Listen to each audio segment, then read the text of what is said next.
ఆషాఢ శుక్ల ఏకాదశి మహిమ ఏమిటి?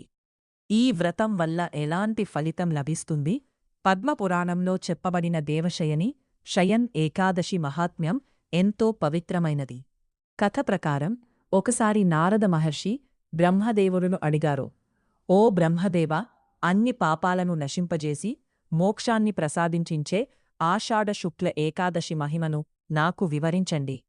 అప్పుడు బ్రహ్మదేవుడు ఇలా చెప్పారు, నారదా, శ్రద్ధగా విను. ఈ ఏకాదశి దేవతలకు కూడా అత్యంత ప్రియమైనది. ఈ రోజున శ్రీమహావిష్ణువు క్షీరసాగరంలో ఆదిశేషుడుపై యోగనిద్రలోకి ప్రవేశిస్తాడు. ఈ రోజుతో చాతుర్మాస్యం ప్రారంభమవుతుంది. తరువాత బ్రహ్మదేవుడు మాంధాత మహారాజు కథను వివరించారు. మాంధాత మహారాజు ధర్మపరుడు. అతని రాజ్యంలో ప్రజలు సుఖశాంతులతో జీవించేవారు. కాని ఒకసారి ఘోర కరువు వచ్చింది. 3 సంవత్సరాలు వర్షం కురవలేదు.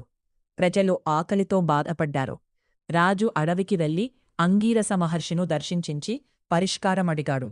అంగీరస మహర్షి ఇలా అన్నారు, రాజా, ఆషాఢ శుక్ల ఏకాదశి రోజున నీవు నీ ప్రజలందరూ ఉపవాసముండి శ్రీహరిని భక్తితో ఆరాధించండి.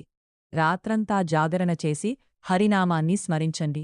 ద్వాదశినాడు బ్రాహ్మణులకు అన్నదానం చేసి పారాయణం చెయ్యండి. అప్పుడు మీ రాజ్యంలో కష్టాలన్నీ తొలగిపోతాయి. రాజు చెప్పినట్లే చేశాడు. ప్రజలందరూ ఏకాదశి వ్రతం చేశారు. ఆ వ్రత ప్రభావంతో శ్రీమహావిష్ణువు ప్రసన్నుడై వర్షాలను కురిపించాడు. భూమి పచ్చగా మారింది. పంటలు పండాయి. ప్రజలు ఆనందంగా జీవించారు. పద్మపురాణం చెప్పే దేవశయని ఏకాదశి ఫలితాలు భక్తితో ఈ వ్రతం చేసినవారికి పాపక్షయం కలుగుతుందని చెబుతుంది. విష్ణులోక ప్రాప్తికి ఇది పుణ్యప్రదమైన వ్రతంగా వర్ణించబడింది. ఉపవాసం, హరినామస్మరణ, దానం, జాగరణ విశేష ఫలితాలను ఇస్తాయని పేర్కొంటుంది. చాతుర్మాస్య వ్రతాన్ని ప్రారంభించడానికి ఇది అత్యంత శుభమైన రోజు అని భావిస్తారు.